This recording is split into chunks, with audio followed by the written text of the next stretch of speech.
Pada petang yang hening, langit berwarna jingga keemasan. Angin bertiup lembut, membawa bau rumput dan tanah yang baru disirami hujan. Aku berdiri di halaman rumah, memandang ke arah ufuk barat. Malam itu, seluruh kampung sedang menanti. Adakah anak bulan akan kelihatan? Aku memandang semula ke langit.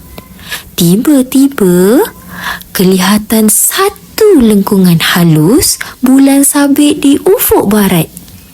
Hatiku melonjak gembira. Aku berjaya melihatnya sendiri. Dengan segeranya, aku pulang ke rumah. Aku mengambil remote TV dan membuka siaran TV1 untuk menantikan pengumuman rasmi.